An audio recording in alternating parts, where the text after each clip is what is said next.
During this presentation, many different types of incidents will occur in your community. Traffic accidents, fires, medical calls, and other type of emergencies. And all those incidents will be handled utilizing the incident command system. Some of these incidents may be resolved using different types or different forms of the incident command system. Also, some of these incidents, depending on the community, could be resolved without using the incident command system. But the important thing to remember is the incident is resolved.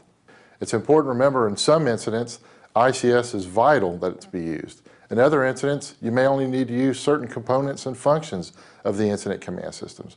In some incidents, you can get away without using the incident command system. But we want to take a realistic approach on how to utilize the incident command system. We've all been to different types of incidents where we have seen the incident command system used correctly, incorrectly, or not at all. We've seen individuals try to use the full-blown version when it's not applicable.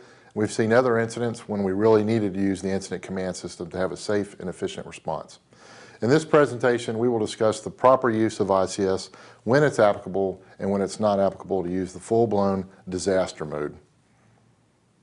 This course is designed as a food for thought discussion on the practical and realistic use of the incident command system. We've all been trained in the incident command system, but we may not know how to use it realistically, and we want to learn how to do that today. How can we apply the incident command system to our incident, big or small, because there are differences. A lot of the training materials that we're going to discuss today are readily available through the Federal Emergency Management Agency. In my full-time job, I'm an emergency management coordinator and an ICS instructor, so we will always stress the use of the incident command system in your training, planning, and exercises. But we also need to recognize, as you as the local agency, know your best resources, training, experience, and knowledge in your community. So it's up to you to decide how best to use the incident command system on any type of incident. Some of the myths associated with the incident command system is that, number one, it takes too many people to run an incident, which is incorrect. Also, look how complicated an incident command system chart is. We tend to focus on the chart too much, and we'll talk more about that. ICS is just for large incidents and disasters. That's another myth. You can use ICS on everyday, small, normal, routine incidents and large disaster-like incidents. Also, another myth is the incident command system is just for police and fire departments, and that's incorrect. All agencies and entities at all levels of government can utilize the incident command system on events and incidents. In one instance, one case that I'm familiar with that did not involve police and fire was an animal control issue.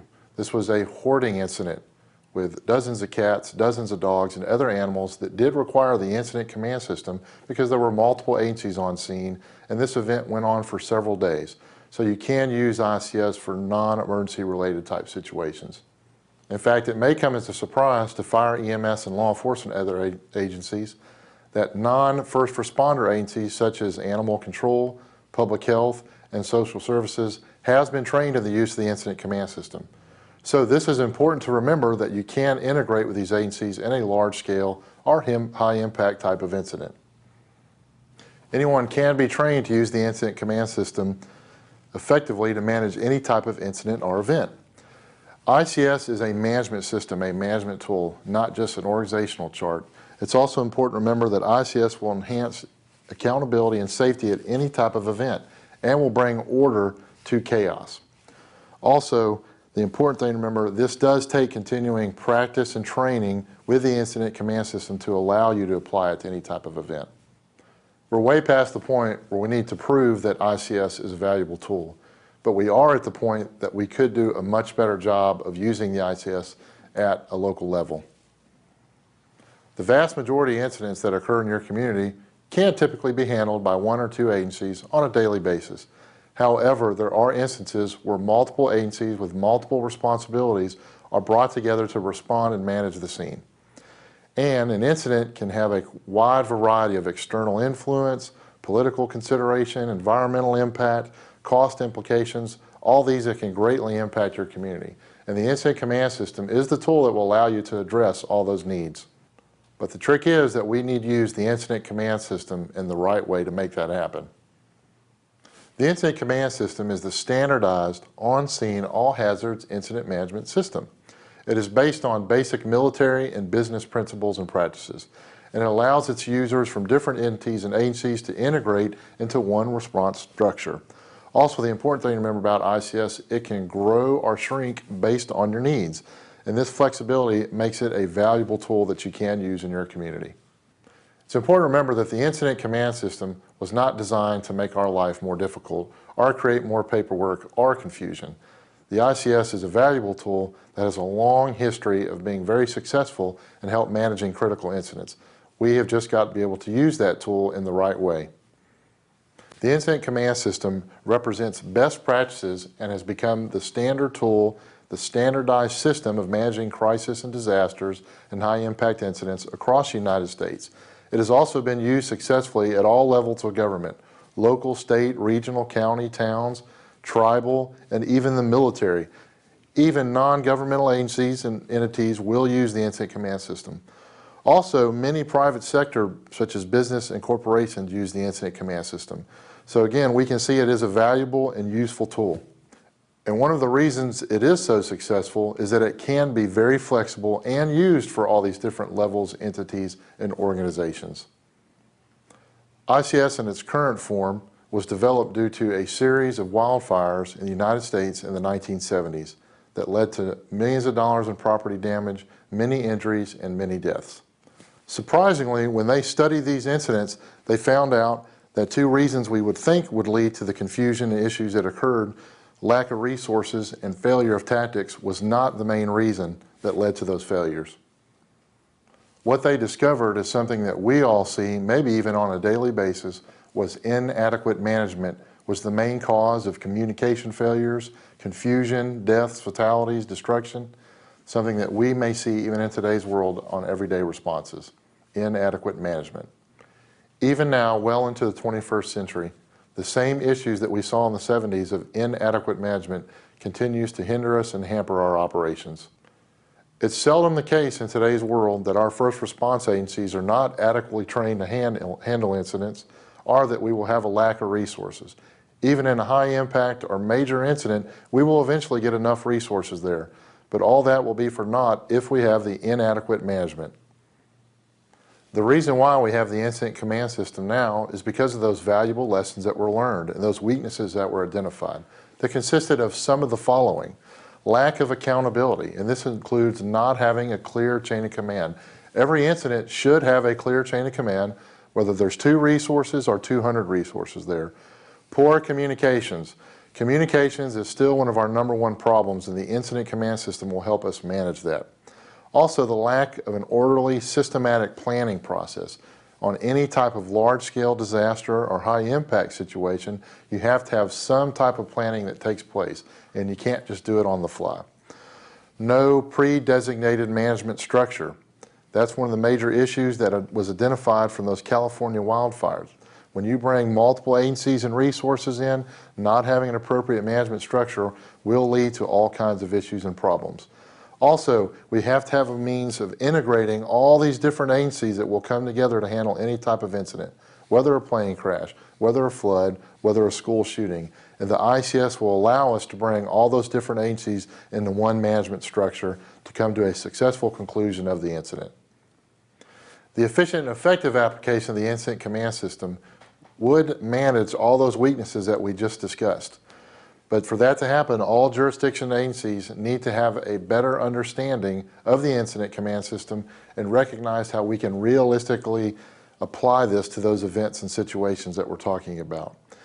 With the incident command system, we don't need the newest commander who just took his ICS class trying to apply this entire ICS org chart to a car wreck or a dumpster fire. On the other hand, we don't need the old school veteran trying to not do this for a major incident, not applying any incident command system at all. So both of those failures can lead us to having mission failure. Using those incident command system best management practices, ICS helps us to ensure 3 primary objectives. #1, the safety of responders and others. We have safety officers designated, we have accountability of our responders, we're keeping track of resources and victims. The achievement of our tactical objectives would be our second objective. We're going to come up with an objective on any type of incident, whether it's 9/11, Hurricane Katrina, or a car wreck. You're going to come up with objectives. If we use the ICS, or the Incident Command System, that allows all the agencies involved to have input into designating those objectives. Also, the efficient use of resources are our third objective. In today's world of limited budgets, limited resources, limited funding, ICS allows us to better integrate all these resources into one response. Decades after the implementation of the Incident Command System, when we have successful events, disasters, incidents, or even disaster exercises, we learn from those incidents that using ICS in the proper way led to a successful incident. We're also learning with any event, disaster, crisis, exercise, that if we did not have a successful response, one of the main reasons for that was the improper use or implementation of the Incident Command System. How small can ICS be? It can be as small as your incident requires. If you have one unit on the scene, one resource, whether that resource is one police car, one fire truck, one ambulance, or one rescue squad, the Incident Command System will allow you to manage that incident with those limited resources. The one position that we always have in ICS, no matter the size, scope, or scale, is the Incident Commander. In these incidents that may only have one resources or a very limited amount of resources, the Incident Command System allows those decision makers to make the right choices and will help them organize their thought processes and make sure that they do everything that they need to do for a successful conclusion. How large can it be? ICS can manage incidents with hundreds and even thousands of resources. ICS will help those decision makers make sure that they have the right people in the right places, they're ordering resources, staging those resources, making the right financial decisions, and all the other decisions that need to be made. So again, ICS can be for one resources or even hundreds or thousands of resources. One of the ways using ICS on larger incidents, as we can see from the org chart, is that ordering resources is very critical to the response. And I've been on incidents where one, no one ordered the resources that were needed because it fell through the cracks, or two, everyone is ordering multiple resources, which is an inefficient use of resources and costs way too much money. I can tell you personally that the expectation is when larger agencies come in, whether regionally, state, or even federal, that they will have ICS under control and will know how to implement and will help you implement. That may not always be the choice. So it's important for even the smallest agency to recognize how to use ICS and implement it, because you may need to help these other agencies that were told to respond to your scene or your incident or your disaster. We want to fold those guys into your incident command system, and it may take you doing that. You've probably seen this list before of all the type of incidents, fire, EMS, disasters, public health emergencies, et cetera, that can be managed utilizing the incident command system. So it is important to remember that almost any incident that occurs out there can be managed using the incident command system. Also, it's a key point to remember that non-emergency events are planned events, such as parades and protests and air shows and large sporting events, et cetera, can be managed using the incident command system. This slide represents what sometimes is the biggest hindrance of understanding the incident command system, and sometimes will even cause fear amongst agencies. I call this death by ICS. In the most basic ICS training available out there, these org charts, these organizational charts that you see represented that show dozens and hundreds of positions can actually cause us to not want to use ICS or avoid it at all costs. It's important to remember the majority of incidents out there do not get to the size, scope, and scale that is identified in these org charts on the slide. The main objective of ICS is to manage your scene and manage your resources. ICS is not designed as a fill-in-the-blank or fill-in-the-boxes system. You only utilize those resources that are necessary to manage your event or your incident. It's important to remember that the basic ICS concepts and principles will help us manage any different type of incident or event, whether it's a dumpster fire, a car wreck, a house fire, a plane crash, a hurricane, or even a pandemic event. The same principles apply to every type of situation, and we'll briefly discuss each one of these. The first principle we're going to discuss is common terminology. We could have multiple agencies from local, state, and federal responding to your scene. So common terminology allows all the different agencies to be on the same sheet of music. And that includes positions, titles, One example is a chief. An ICS, such as an operations section chief, is not the same as a chief of department. And there's sometimes a misunderstanding about what that means. And the one way to address that is with training on ICS. But again, common terminology is vital to a successful response. And it's important to remember that no matter how small your agency is or your jurisdiction is, you could have a large-scale incident or disaster occur in your community. And common terminology is going to help you solve that issue.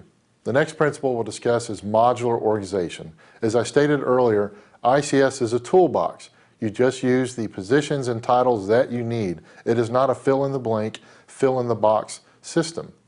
That modular organization allows you to fill in those positions that you need to fill to successfully manage your incident. This modular organization will allow you to expand rapidly in case of a major incident. If you have a tornado in your community, a train derailment, any type of mass casualty or high impact incident, you may normally be used to using the few resources available to your department, but you may need to quickly reach out to dozens and even hundreds of different agencies and resources. Using this modular organization allows you to very rapidly and successfully fold them into your response.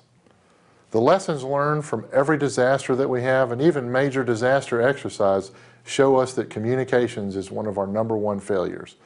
Also, the loss of life of responders at incidents is always identified as one of the primary reasons being lack of proper communications. So, ICS provides us with an integrated communication systems. That has nothing to do with radios. That's bringing all the individuals and agencies together to put us on the same sheet of music to communicate. Also, if we're talking about radios and other type of technology, ICS allows you to fold all these into the same response. Integrated communications will allow us to have a successful response every single time. We've all been at incidents, seen, read, heard, or even experienced where we had communications failures, even on small incidents or big incidents. One thing that happens when you have multiple agencies is you may have a single command post here and a single command post here. And these two agencies are not communicating, which can lead to communications breakdown and even responder safety issues. ICS allows us to integrate those communications up to the point of having different radio channels, different radio systems, and different technology methods. ICS will allow you to integrate those into one communication system so we have a successful and safe response. When you have a large-scale incident, you will have multiple agencies responding to your scene. Unity of command means that a responder reports to just one leader. One example is this: if a responder is running across the scene and someone who's not in his chain of command grabs him and advises him to do something else, we've now lost unity of command.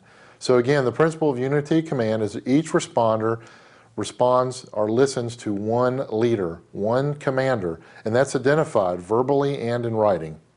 One of the key issues that we learn after every major incident is freelancing. Unity of command will help prevent the freelancing that occurs on scenes where individuals are making their own decisions on how to manage things. If we follow ICS, this will prevent that from happening.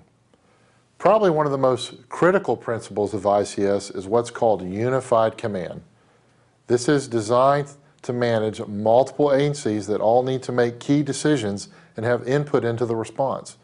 Whether you have 1, 2, 3, or even 4 agencies that need to be represented in the command post, unified command allows that to happen. That allows each agency that has a key role to play to have input into objectives that are being written, tactics that are being decided, resources that are being identified. Unified command is essential to a safe and successful response of a multi-agency incident. Even smaller day-to-day incidents require a unified command because you may have 2 or 3 different agencies there. I'll use the example of a vehicle crash or a traffic accident. You're going to have law enforcement, fire, and EMS on the scene. We all have the same responsibilities: life safety and incident stabilization. We all need to work together to identify those issues, clean up the scene, get the roads back open in a safe and efficient manner. So EMS has separate things they need to do. Fire department has separate things they need to do. And law enforcement has different things they need to do. They will all utilize different tactics to do this. But integrated communications on the same sheet of music, planning and making decisions together can all be done through unified command. Unified command may seem obvious, but this is something that we continue to struggle with decades after the implementation of ICS, and all the long training and exercise that we've done, we still have failures when it comes to unified command. A unified command is very simple, bringing those multiple agencies together into one location and talking face to face and making decisions together. Another critical component of ICS is what we refer to as the incident action plan. This does not mean that on every single incident that you respond to that you need to have a large written or typed comprehensive plan. All you're doing is identifying those key objectives that need to happen and the tactics that you're going to do it with. That is identified in an incident action plan. On a larger incident, this will be written out, this will be typed up, and that allows all the different agencies to come together into this plan to identify those objectives, those resources, the strategy and tactics, who's involved. This happens on every incident that you respond to every day. The key component is getting all the different agencies onto the same incident action plan. The incident action plan could be as simple as 3 different agencies verbally agreeing how they're going to manage a small incident. Or it could be as large as a 100-page written or typed document to address a major incident or disaster. But the key function is those decisions are being made in a unified command setting, because we have seen on any type of incident when these different agencies are not on the same sheet of music that it can lead to failures and breakdowns. Span of control is a very critical component to the incident command system. What that means is how many people can a leader or incident commander successfully handle or manage on his own. The typical designation is that I can handle 3 to 5 individuals or 3 to 5 resources before we need to expand the incident command system. This may or may not be true. It depends on the resources, the type of incident, and the leader. It comes down to personal decisions on how many resources can I safely and successfully manage. If I need to expand, the incident command system will allow us to expand that manageable span of control. So this is when we may need to expand or build the incident command system or scale it back. In my experience, on larger incidents and even smaller incidents, there may be a reluctance to expand the incident or say that you need help. But there is no fire scene where one person can handle 100 firefighters on their own. There's no law enforcement scene where one person can handle 100 police officers or deputies on their own. To have a successful chain of command, to have a unity of command, you've got to have a manageable span of control. And this will require a personal decision to expand the incident. Designated facilities is another important component or principle of the incident command system. What this means is you may require different resources and locations to manage your incident. And you may hear terms like camps and bases and landing zones and things like that. Probably the 2 most important facilities that would be on any incident is 1, a command post. You should always have a command post, whether you have 1 resource or 100 resources on scene. Also a staging area. It's important on any incident, especially when you have multiple resources coming, is you establish a staging area. But using ICS, it allows us to recognize as different agencies and entities what those designated facilities are and how we will implement them. The most important facility that we should have on every incident is the command post. We've all been on incidents where we didn't know where the command post was at, who was in command, or who was even in the command post. Also, in some responses, the incident commanders, which that means the command post, tend to wander around and we can't find them. Once a command post is established, that command post needs to stay in the same spot so everyone knows where it's at, which leads to a better incident command system. Comprehensive resource management is one of the important functions of ICS. This means managing your people and your resources, or what we would call beans and bullets. One example is if there's multiple agencies on the scene and they all order the same resources. This is a duplication of effort, not a good use of resources, and in today's world, not a good use of funding. So comprehensive resource management allows all the agencies to come together to make decisions on what resources we need, who's going to order them, and where we're going to put them, and who's going to be in control of those resources. Resource management is important for several reasons. In the initial response to any incident, you are not going to have enough resources and you're going to be calling for those resources. At some point, you're going to hit the right mix of resources on the scene. Once that happens, you're now going to start having too many resources. And this occurs on any type of incident. Once you have too many resources, those resources are not being used wisely. So we've got to be able to do is start demobbing these resources, sending resources back into their normal duties. So we want to have comprehensive resource management, and we don't want to spend the resources in the wrong way. The media. In today's world, this is a vital component to your response. We've got to be able to communicate information. And the days of only doing one media briefing in a 12-hour period are not applicable anymore. So ICS helps us address this. How does it do it? We have PIOs, Public Information Officers. Also in our incident action plans, we can put media statements in there. This is very important to getting information out to the public, our leaders, our elected officials, and other individuals. It's very important to use that Public Information Officer. Sometimes there is the tendency in smaller agencies that do not have PIOs designated is maybe the chief officer or the incident commander, whether it's a fire EMS or law enforcement response, trying to communicate with the media and the public. With using PIOs, you can bring in credentialed and trained and experienced PIOs to your incident using the ICS. Media relations has become a 24/7 non-stop cycle. Using the PIO system that's available to us from ICS allows you to address such issues as Facebook, social media, tweeting, texting, multiple press briefings, phone calls, and other things that the incident commander is not going to be able to successfully handle. Most of us are not trained public information officers, and the demand in today's media world is constant coverage. So one way we can remove this load from the incident commander's shoulder is to establish and identify these public information officers who can handle this topic. During any incident, we may bring a lot of different agencies together, and that means bringing a lot of different strong egos together. Using ICS allows us to address those issues, bring those egos together, and get us all on the same sheet of music. So again, ICS can help identify those issues and address those issues when it comes to the egos that we all know they're out there. I think it's important to discuss law enforcement and the incident command system. Some law enforcement agencies utilize the incident command system on a daily basis and on all major disaster type incidents, and are excellent practitioners of the incident command system. Some utilize ICS only on big disasters or high impact incidents, and they may or may not be that effective with it. Some of the agencies, and the ones maybe we need to be a little more concerned about, are the agencies that say they will only use ICS on the big one, or the large-scale disasters, and they never use ICS on the day-to-day activities. So what this means is they don't have a lot of experience with the incident command system, and most likely will not use it on a major disaster. Or if they do use the incident command system, they're going to do a terrible job of it. Which brings up a good point. Even on those calls where we do not mobilize a large-scale incident command system or organizational chart, we need to be thinking about how could we apply ICS methodology and principles to this response. Now, this does not mean these law enforcement agencies or any other agency are not doing a good job. They do an excellent job at performing law enforcement duties and operations.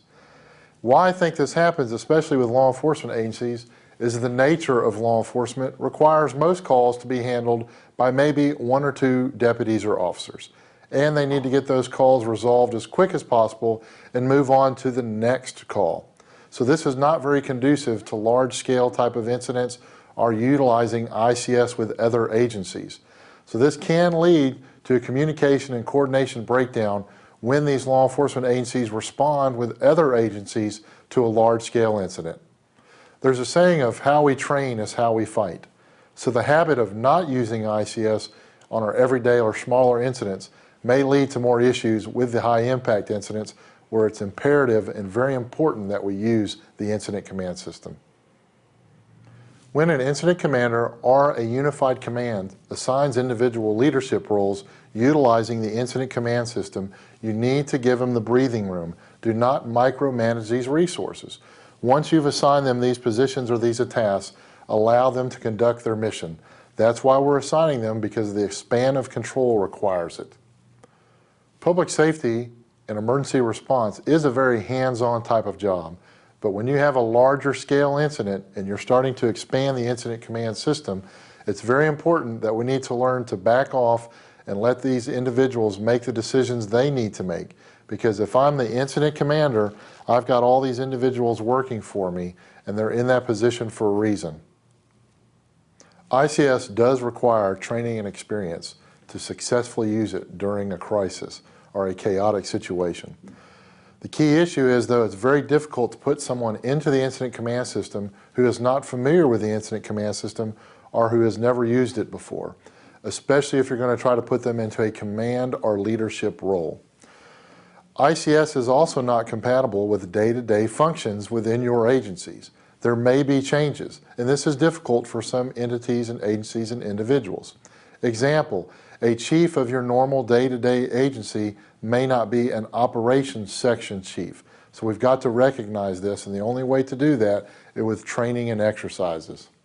If you've ever been on a scene, and we all have, that fell apart due to the lack of leadership because of a lack of the incident command system, this will make you a true believer within the ICS. When the current version of the incident command system that we're now using was established in 2004 as the national standard, this was required of all agencies to accept and implement this incident command system to receive Homeland Security grant funding and other type of federal grant funding. This is still not occurring for a lot of different agencies.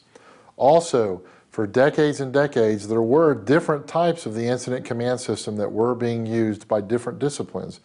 Even now, when we're all supposed to be under the same incident command system, or NIMS, National Incident Management System type of ICS, we still have different agencies that are using different versions of the incident command system.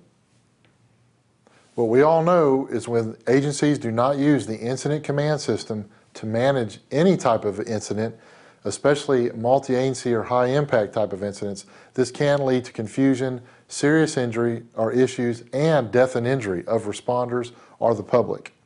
What happens then is agencies will typically fall back on and rely on experience, special or standard operating guidelines and procedures, and even tradition. And this can lead to a lot of different issues. For ICS to be effective and efficient, everyone needs to be operating within that framework and on the same sheet of music using the same type of the incident command system. This can really be an issue for smaller agencies that have been able to get by maybe without using the incident command system on incidents or emergencies. So what needs to happen at this point, these agencies seriously need to consider training and experience on the incident command system. If ICS is used on a regular or even daily basis, the expanding of the system to manage a larger scale or disaster type of event should go very smoothly. We've all been taught in the public safety professions that we should always be what-ifing, worst case scenarios and likely scenarios that can happen. So one of the things we can do is what if ICS? On the most routine basic calls, how would we use ICS? And this will help us implement it down the road at those actual real incidents or larger scale incidents. No matter how big or small your jurisdiction is, we know that every community, even the smallest community out there, has some type of public event that occurs in your community. This would be an excellent opportunity to utilize the incident command system and build things like org charts and resource lists and communication resource lists. These can include parades, protests, major sporting events, festivals, air show, and all other type of planned events that do occur on a regular basis in your community. Even if you utilize the incident command system for your small community or small town homecoming or Christmas parade, this is an excellent opportunity to use all the components and principles of the incident command system. This includes assigning an incident commander or unified command, building that org chart that we've discussed, establishing those objectives, ordering resources, and building that incident action plan. This may seem like a lot of work, or you may be doing more work than may seem necessary, but this is really building the experience and knowledge and capabilities to utilize the incident command system. As you can see here, there's a wide variety of ICS classes that are available to you. Also, this is not even the complete list of ICS training that's available to all the different jurisdictions and agencies. The important thing to do is not just completing all the ICS classes, but using this ICS in your other training. When you're conducting your drills, training, no matter what type of agency you are, fire, EMS, law enforcement, or any other public safety agency or entity. Utilize the incident command system when you're doing your classes, when you're doing your training. In most communities, every year annually, there are exercises or disaster drills of some form or fashion. This is an excellent opportunity to utilize the incident command system and practice using it. This can be done through tabletop exercise, functional drills, full-scale exercises. Example, if you have a hospital in your community, they are required to do disaster drills. If you have an airport in your community, big or small, they are required to do disaster drills every 3 years. This and many other examples will provide you the opportunity and experience of using ICS. Even in smaller jurisdictions, when you have weekly or monthly meetings, even in the smallest volunteer agencies or entities, when you come together for meetings, talk about how you could use ICS for these worst case and what if scenarios. Every community and region should have some kind of disaster plan, what we call a multi-hazard or all-hazard plan. Those are now required to utilize the incident command system in those plans. Yet I still find and see plans that do not have ICS involved in them. Also, you can address ICS in your SOPs or your SOGs, and this will help you utilize ICS on a more daily or regular basis. You may not know this, but in your region, your jurisdiction, your county, there is some type of disaster plan, that all-hazard or multi-hazard plan that I talked about, that's usually developed by some type of emergency management entity. It's important for you to find this plan and be familiar with it, because I can guarantee it, your department may be listed in there as a key component or principal to this response. An excellent way to also start building the incident command system into your daily operations is to start framing your SOPs and SOGs using the incident command system. And this will make us more familiar with the terminology in the operations. One way I think we can try to avoid the death by ICS and the ginormous organizational charts and the thought of hundreds of resources being on the scene is just trying to implement what I would call ICS Light. Majority of our incidents you could probably address using this structure or something similar to it. Remember, number one, the one position we should have on every incident, no matter kind or type, is the incident commander or a unified command, which just means we have 2 or 3 agencies there. Also, most incidents, we are doing some type of function or task, so we need to have someone doing operations. From there, we can build out the response as we need, expand as we need, but let's focus on a command post, an incident commander, or a unified command, bringing those other agencies in and designating those operations that need to take place. If we need to start looking at all the other tasks, positions, and requirements, we can start doing that, but that's a lot easier to do once we've established ICS Light, and that allows us all to speak with one voice. Within the ICS framework, there are literally dozens and hundreds of different documents and reports and pieces of paper that you could use. What I want us all to focus on under ICS Light is one form, what's called the Incident Briefing Form. This is called the 201 form. Again, there's many others, but let's focus on the 201 form. This can help you on every single call you go on. Every traffic accident, every law enforcement call, every medical call. There's a few key answers that you have to answer on the 201 form. This form, you can hand write it. It's available in electronic format. I'd even be glad to send it to you if you want it. The few key things that go on the 201 form is a scene map and sketch that you can quickly draw. What's a situation summary? What are we doing right now? What's happening? What are our current planned objectives? Secure the area, stop the hazmat leak, put out the fire, and then those tactics and actions we're going to use to make that objective happen. Also, current org chart. Are there 3 people on scene, 13 or 30? You will identify who they are and what they're doing, and then a resources summary. This sheet of paper is a lifesaver. Number one, it doesn't take very long to do. Number two, it will help you identify everything you need to do on any type of incident if you answer these questions. Number three, we all have to do a report. Every incident you go on, you do a report. This 201 form will allow you to gather that information you need that will go into your report. We all know that every incident, from the most minor to the biggest, worst disaster that ever happens, does have requirements that will take place after, including investigations, including after action or hot washes and debriefs of the incident. So I would prefer that you had all this information written down or typed versus what you're trying to remember days, weeks, months, and years down the road. This course is designed as a food for thought workshop and to foster thought and discussion within your agency on the practical and realistic use of the incident command system. Every incident that occurs has the same principles and functions that need to be addressed, whether it's large or small. We could utilize an elaborate incident command system with dozens and hundreds of agencies and individuals on scene, like we can see here with a large org chart. Or we may have an incident that has 1 or 2 individuals on the scene, and we would utilize the Incident Command System Light to manage it. The most effective management tool given to public safety agencies in the past 50 years is the Incident Command System. Don't be afraid to use it on every incident, big or small, because it is a very effective and efficient tool. But ICS has been and is abused, misapplied, misunderstood, overutilized, and underutilized. But applied appropriately is very useful.